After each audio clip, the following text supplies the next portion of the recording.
Bem-vindos à terceira parte da Arte da Guerra para lhe perguntar, embaixador, uma coisa que fará com que nos tornemos inferiores. Se fôssemos norte-americanos e o embaixador fosse um embaixador norte-americano e eu um jornalista norte-americano, não me passaria pela cabeça colocar-lhe a seguinte questão: o que é a vitória de Ursula von der Leyen na Comissão Europeia se traduz no que tem a ver com os Estados Unidos? Não lhe faria essa pergunta.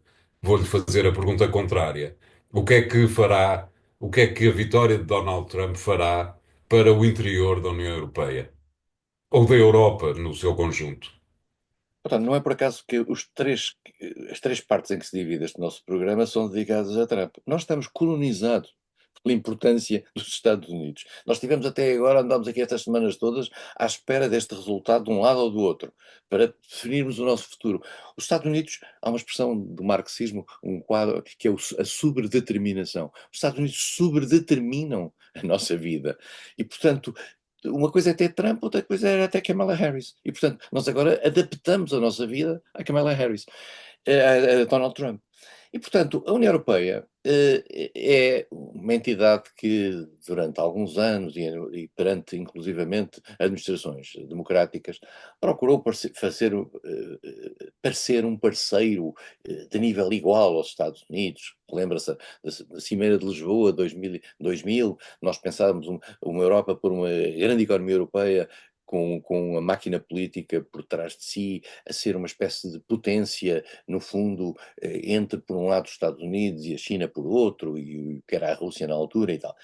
E nós damos conta que a União Europeia não foi capaz de dar esse salto de natureza qualitativa, e mais do que isso tem dentro de si, por virtude da sua natureza, é feita por 27 países diferentes, com lógicas diferentes e ciclos políticos diferentes e constituições diferentes, não consegue definir uma linha política comum. Às vezes consegue um consenso mínimo, às vezes sob pressão, que foi o caso da guerra da Ucrânia, conseguiu uma posição mais ou menos coletiva, com algumas exceções, mas viveu sempre ao longo destes anos sob a dependência dos Estados Unidos.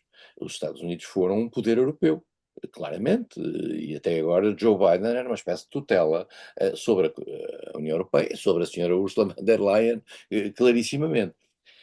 E agora, quer dizer, põe-se o problema, o que é que, como é que a União Europeia, e digo União Europeia porque é o grupo em que estamos integrados, vai reagir perante aquilo que for a decisão unilateral, completamente unilateral, não vale a pena pensar que Trump vai negociar com alguém qualquer coisa.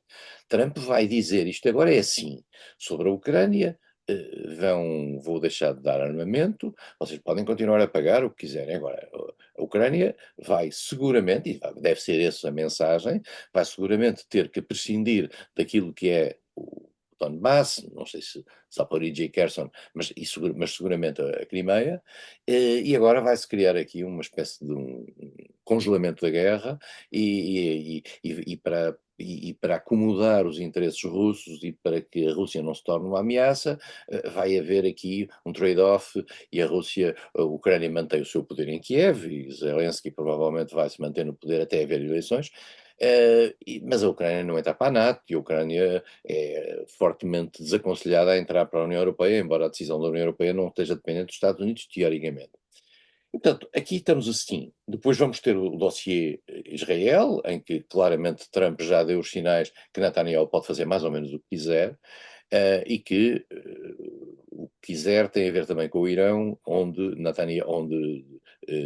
Trump quer que o Irão não tenha armas nucleares e, portanto, será possível um acordo com o Irão sem as armas nucleares. Foi pena que não tivesse pensado isso antes de sair do acordo de controle nuclear do Irão, mas isso é outra história, tem a ver com o mandato anterior. E depois vamos ver a China, e vamos ver na China se na realidade aquela que era, digamos, aquilo que era o empenhamento dos democratas na proteção de Taiwan vai estar por aí como linha primeira, ou se Trump não tem interesse é na questão económica, isto é, na questão da luta contra o crescimento da economia chinesa, que as duas coisas podem não se conjugar. E, portanto, neste momento, imagino que os aliados americanos estão um pouco em pânico porque, dada a experiência anterior, nós percebemos que as decisões eram muito erráticas e eram casuísticas. e tinha uma lógica que não era muito evidente. A história da NATO, a maneira de trabalhar a questão NATO e as garantias que a NATO dava, etc. Tudo isso deve estar a atravessar as preocupações, nomeadamente dos países do leste europeu e dos bálticos, mas também outros países europeus, como a Alemanha, etc. Eh, Outro país que também deve estar um bocadinho à procura de um espaço nesta coisa é o Reino Unido, que não sendo membro da União Europeia é supostamente o grande aliado americano dentro da Europa. Foi E, muito maltratado por Trump no primeiro mandato, há que recordar. sim, muito maltratado. Nós lembramos da ida da senhora Theresa May e, digamos, aquela ideia, mas isso também faz parte de uma mitologia um bocadinho britânica, que é a ideia da special relationship, que é uma relação especial que existiu desde sempre com Churchill, com Roosevelt, depois mais tarde com a senhora Thatcher e Ronald Reagan. Só que isto de vez em quando funciona, outras vezes não funciona. E os Estados Unidos, e julgo que já dissemos aqui isto várias vezes, os presidentes dos Estados Unidos são eleitos para defender os interesses dos Estados Unidos. E, portanto, não são eleitos para nos agradar a nós.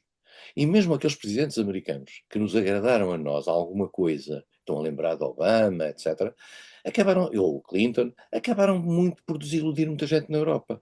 Porque eles estão eleitos para defender os interesses americanos. E alguns desses interesses americanos são contraditórios com os interesses europeus. Pois claro. Nós temos que perceber que há aqui uma dinâmica que não é passível de acomodação. E, portanto, e se no passado, com presidentes dialogantes, as coisas entraram por vezes em algum conflito, agora, com um presidente que está, como dissemos logo no princípio deste programa, completamente à vontade, que tem o maior poder mundial em termos militares, em termos económicos, e que ainda por cima está sem checks and balances internos e pode fazer o que lhe apetecer, isto agora vai ser aquilo que se chama em cinema um happening, ou em teatro, vai ser o que Trump quiser.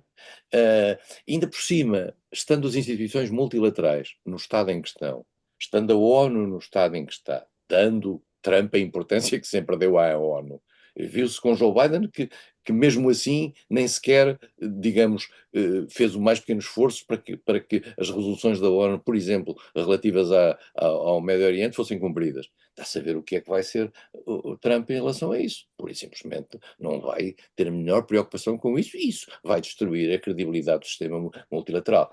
E aqui vem uma questão, vem as questões do comércio. A Organização Mundial do Comércio está feita num 8, os Estados Unidos não enviaram, durante o tempo democrático, os juízes para a Organização Mundial do Comércio. Portanto, o sistema de gestão de recursos dentro do comércio internacional para regular o comércio internacional está parado. E temos essa questão essencial, que é a questão do clima, em que os sinais que vêm do Washington são mais do que preocupantes. Claro. Acho que para fechar o programa, embaixador, vamos instituir uma ordem neste programa que será quanto menos vezes tiver que lhe fazer perguntas sobre Donald Trump, melhor para a Europa. Sim, quer dizer, mas eu acho que o Ronald Trump vai estar aqui permanentemente como pano de fundo. Nós até podemos substituir estes livros por uma espécie de grande quadro de Trump, digamos, como aqueles que o MRPP tinha, quer dizer, portanto, com a liderança, os líderes. Cuidado, embaixador, ainda vai a secretário de Estado de algum departamento. Obrigado, embaixador. O programa fica por aqui hoje. Pode continuar a acompanhá-lo nos sites do Jornal Económico e para a semana cá estaremos, possivelmente com 3 novos temas. Até lá, obrigado.